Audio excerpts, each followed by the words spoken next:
Where are you going like that? A voice cut through the marble hall, cold, controlled, and deadly. A woman froze in the doorway, a red dress clinging to her frame, the symbol of everything she had fought to reclaim. He wasn't just a man, he was a crime boss, feared across Busan, a ruler of shadows who demanded obedience. And she had just refused. Tonight, in a world ruled by fear, one act of defiance could change everything. A young woman who arrived invisible, unnoticed, is about to challenge the most dangerous man she's ever met. And for him, losing control isn't just impossible, it's terrifying. This is the story of power, obsession, and the red dress that sparked a war no one saw coming. The door was already open when Seo Kang-min's voice cut through the marble hallway. Where are you going like that? Amina froze with one hand on the brass handle, the other clutching her small purse. The ocean wind rushed in from the open doors behind her, lifting the hem of her red dress like a living thing. For a moment, no one moved. The guards lining the corridor stiffened, eyes snapping forward as if they had been struck. Kang-min stood at the far end of the hall, black suit immaculate, expression unreadable. He hadn't raised his voice. He never did. That was what made it dangerous. Amina slowly turned around. The red dress wasn't revealing, it wasn't dramatic. But against the pale stone walls of the Hanwell residence, against the sea of black uniforms and muted colors, it screamed defiance. It said she existed. I asked you a question, Kang-min said, taking one step forward. His shoes echoed sharply. Where are you going? Amina swallowed. Her heart was hammering so hard she could feel it in her throat, but she forced herself to lift her chin. Out, she said. The word landed like a slap. Silence spread, thick and suffocating. Even the waves outside seemed to hush. Kang-min stared at her as though he hadn't heard correctly. Out, he repeated softly. Yes, you don't go out, he said. Not dressed like that. Amina tightened her grip on the purse. It's my day off. That doesn't change anything. She felt it then. Something shifting, something dangerous rising beneath his calm. Every instinct screamed at her to back down. She had survived this long by obeying, by blending in, by being invisible. But she was tired of being invisible. I'll be back before midnight, she said. Kang-min's jaw tightened. You're not stepping outside dressed like that. A beat passed, then Amina did something no one in that house had ever done. She stepped forward instead of back. With respect, she said quietly, You don't get to decide that. A ripple of shock ran through the guards. Kang-min's eyes darkened. Everything in this house, he said, voice dangerously even, is under my control. I'm not a thing, Amina replied. The words hung between them, fragile and explosive. Kang-min stared at her for a long moment. Then he laughed. Once, short and humorless. Do you have any idea who I am? He asked. Yes, she said. That's why I'm still leaving. She turned and walked past him. For a second, Kang-min didn't move. Then he snapped his fingers. Follow her. 6 months earlier, Amina Cole had arrived in Busan with one suitcase and a letter she barely understood. The agency told her the job was simple. Domestic assistance, live-in, excellent pay. They didn't mention the walls, or the guards, or the way the air inside the Hanwell residence felt heavier than the outside world. She learned the rules quickly. Don't ask questions. Don't speak unless spoken to. Don't go anywhere alone. And most important, don't attract attention. Seo Kang-min rarely spoke to her. When he did, it was brief, clipped instructions delivered without looking at her face. That was fine. Being unseen was safer. Being unseen kept her alive. But being unseen also erased her. That was why she bought the dress. It had been hanging in a small street shop near the harbor, red fabric glowing under flickering lights. Amina had stood there for a long time, fingers brushing the sleeve, thinking of who she used to be before debt and visas and fear narrowed her life into quiet obedience. She paid in cash. She didn't tell anyone. And now, as she walked down the stone steps of the estate with 2 guards following at a distance, she wondered if she had just made the worst mistake of her life. Her phone buzzed in her purse. Unknown number. She didn't answer. Kang-min watched from the balcony as Amina disappeared through the iron gates. Yoon Hae-jin approached him cautiously. Sir, Should we stop her? No, Kang Min said. Haejin hesitated. She's exposed now. If anyone connects her to you. I said no. Kang Min's eyes followed the flash of red as it vanished beyond the walls. Just watch. He didn't understand the feeling burning in his chest.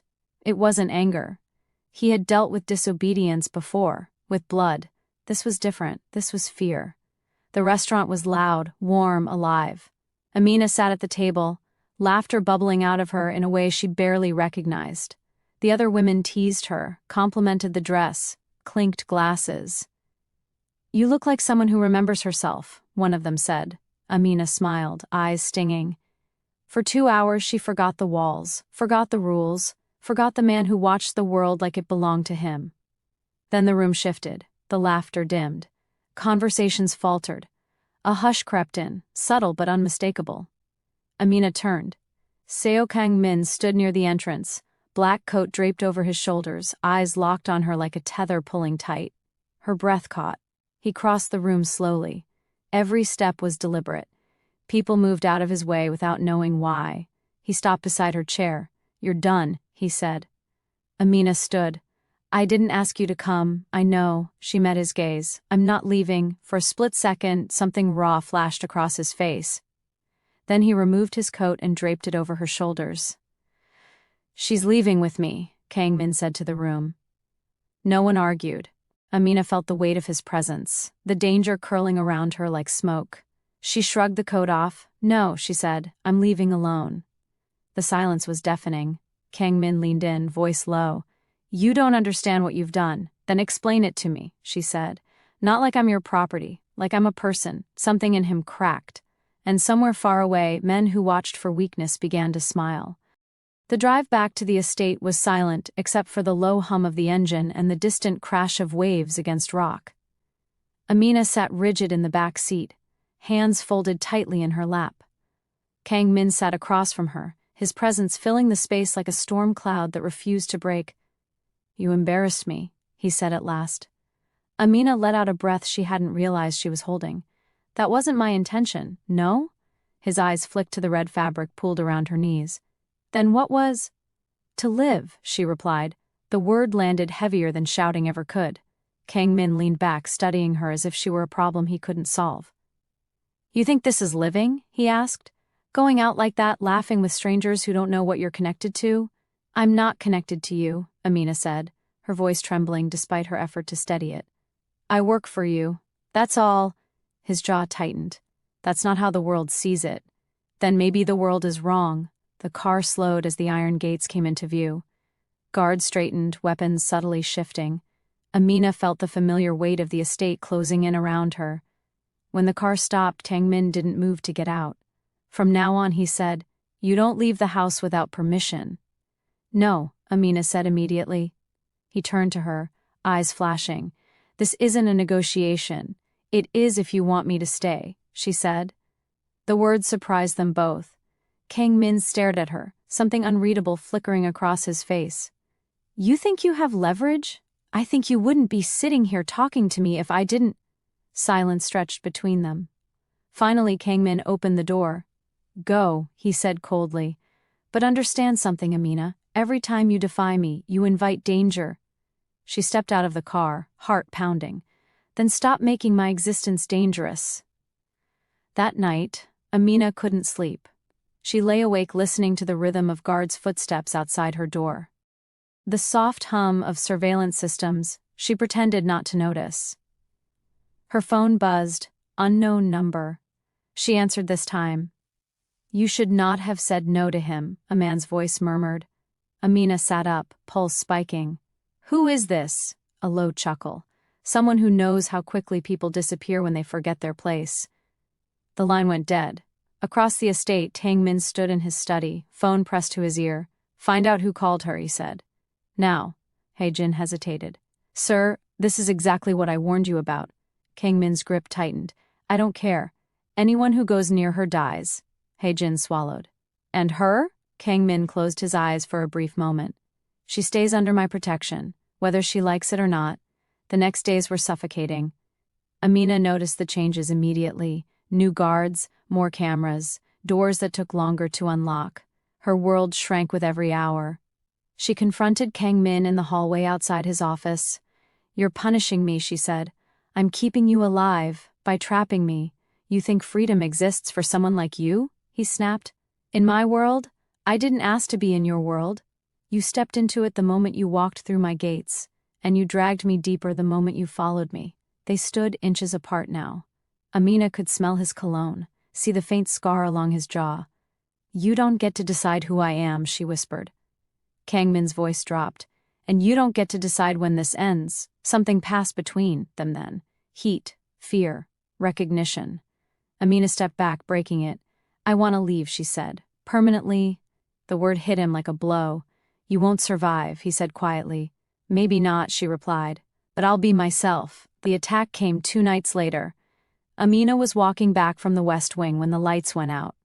The world plunged into darkness, screams echoing down the corridor.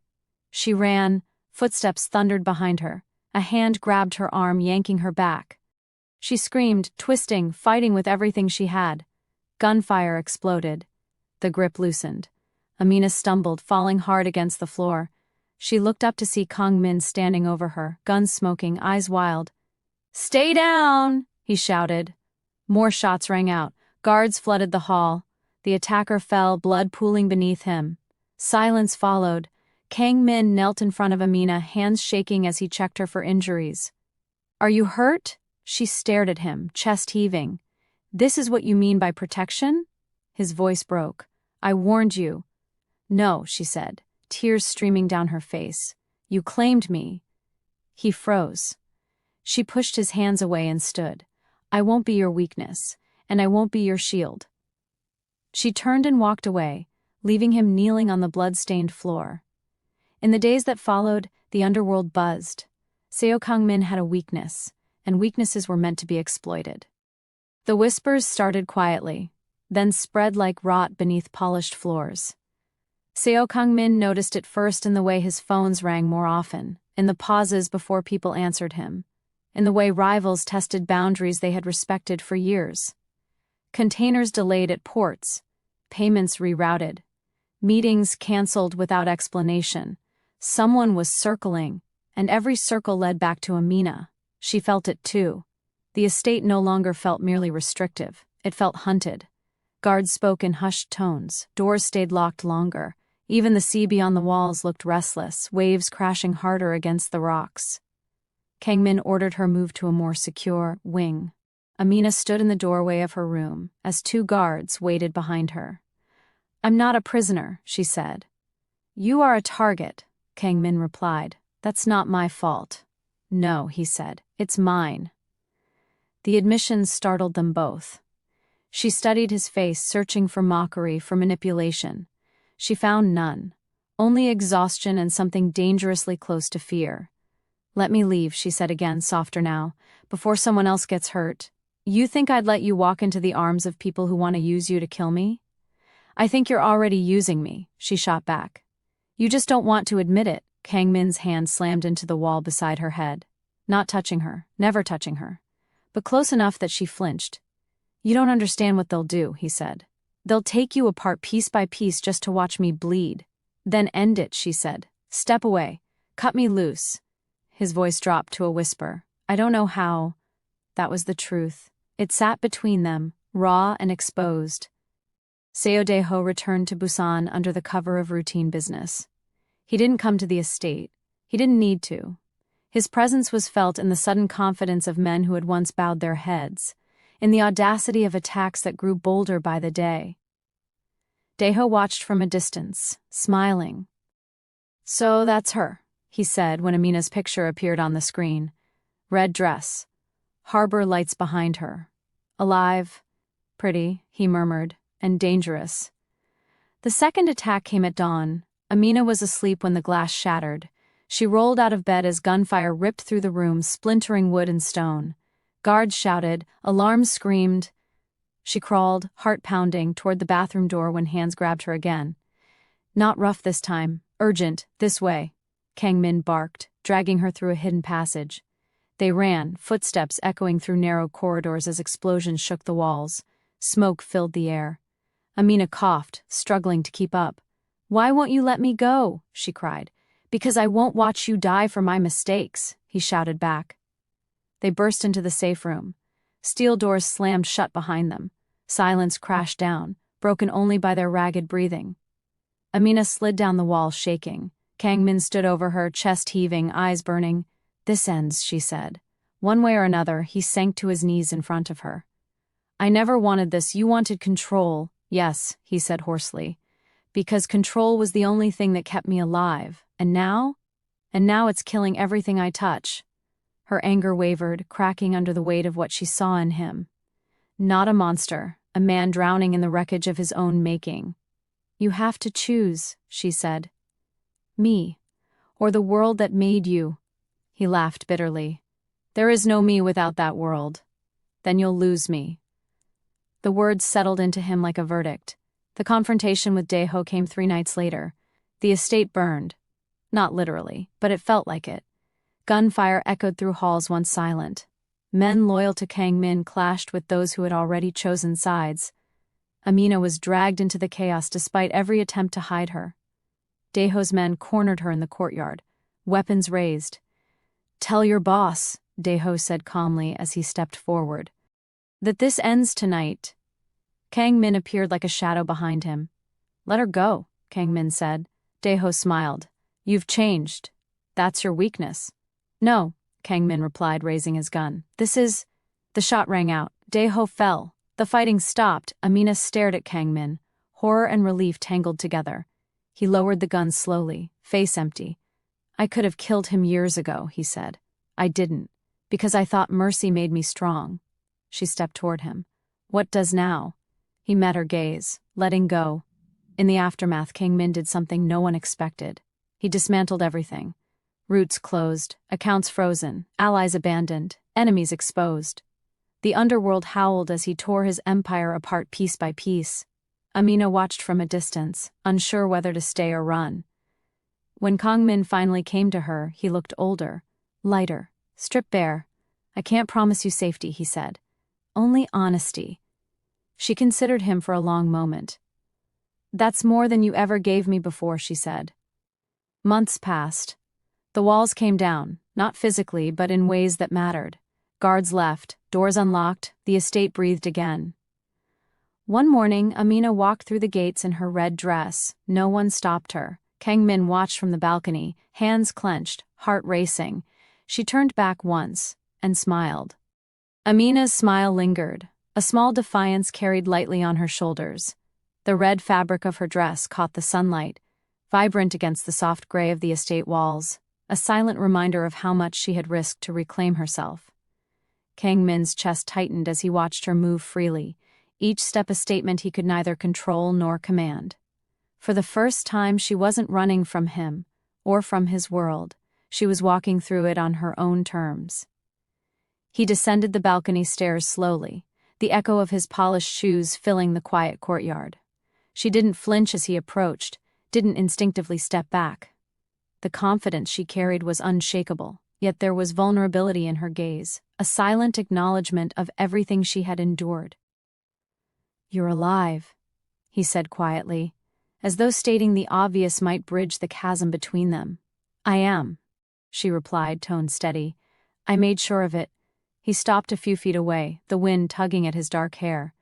"Do you understand what you've done?" he asked, voice low, almost pleading. "You've exposed me. Everyone knows I have a weakness now. I didn't care about your empire," she said. "I cared about me." Her words hung in the air. Kang Min's eyes narrowed, a mixture of frustration and something unnameable swirling within him. He wanted to argue, to remind her of the danger she had brought into their lives. Instead, he found himself nodding slowly. She had forced him to see the truth. Power meant nothing if it didn't protect what he truly valued. The silence stretched, broken only by the distant crash of waves against the cliffs surrounding the estate. Finally, he spoke again. "I don't know how to do this," he admitted. "How to be someone who isn't in control, who doesn't dictate every move."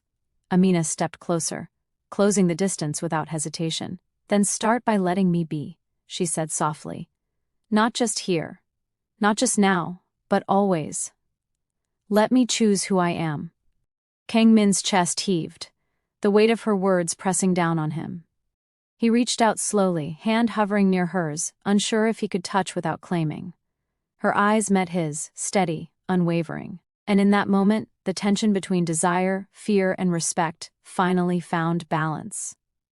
He lowered his hand, letting it rest lightly against his own chest. She had not given him permission to own her. She had only offered him the chance to exist beside her honestly. Days passed, each one slowly redefining their world. Kang Min dismantled the remaining parts of his empire that thrived in shadows. Shipping routes once used for smuggling were redirected to legitimate trade. Accounts that funneled illicit funds were closed. Allies who had depended on fear and obedience were dismissed. The underworld reacted with shock, but he no longer sought their approval or feared their judgment. For the first time, he acted for himself, and for her. Amina observed quietly, stepping freely through the estate that had once felt like a gilded cage. Guards now greeted her with formality rather than suspicion. Doors that had been locked for months were open. The estate's corridors no longer felt suffocating. Even the air seemed lighter, infused with possibility instead of surveillance. One evening, Kang Min found her on the terrace overlooking the sea. The sun dipped low, painting the sky with streaks of crimson and gold. She stood tall in her red dress, hands resting lightly on the railing, hair dancing in the breeze. He approached silently, standing a respectful distance away. "You could leave," he said, voice barely above the wind. "You know you don't have to stay." Amina looked over her shoulder, meeting his gaze. "I could," she said, "but I choose not to. I choose this life, even with everything it took to get here. I choose you, but not because I have to." Kang Min's eyes softened, the hardened edges of his demeanor giving way to something fragile and real. He took a deep breath. "And I choose you," he said, finally, voice steady. "Not because you're mine, but because I want to be with you, honestly, for the first time in my life." She allowed a small, genuine smile to curve her lips, one that carried both relief and triumph. "Then let's build something new," she whispered. The years unfolded quietly after that. The Hanwall residence transformed from a fortress of fear into a home where trust and choice reigned. Kang Min's empire became entirely legitimate, a business of trade and innovation, rather than shadows and blood. Amina remained at his side, her strength, courage, and defiance shaping not only their relationship but the world they now inhabited, together. Their life became measured by simple human moments. Morning walks along the cliff paths, dinners shared without tension, laughter that didn't hide behind walls of power. The red dress, once a spark of rebellion, now hung prominently in her wardrobe, a symbol not of defiance against him, but of survival, courage, and the right to exist freely. One afternoon, as they watched the sun set over the sea, Kang Min slipped a small ring onto her finger, a band of black and red intertwined. The black represented his past, his darkness, the empire he had left behind. The red represented her, the moment she chose herself, and the courage it took to defy the man who had once thought she could be controlled. She looked down at it and smiled, a soft laugh escaping her lips. "The black is your past," she said. "The red is the moment everything changed. And the rest," he said, slipping his hand into hers, "is what we build together." They stood in silence, watching the waves roll endlessly toward the shore, knowing the world beyond could never threaten the sanctuary they had created. The red dress had done more than draw attention. It had sparked a transformation neither could have anticipated. What had begun with fear, control, and defiance had blossomed into love, trust, and partnership. And for the first time, Seo Kang Min understood what it meant to be truly powerless, not because he lacked control over the world, but because he no longer needed it to hold the woman who had taught him how to live. Amina turned to him, eyes shining with the quiet intensity that had first drawn him in. "We've survived," she said softly. "Yes," he replied, voice deep with emotion. "And we'll keep choosing each other."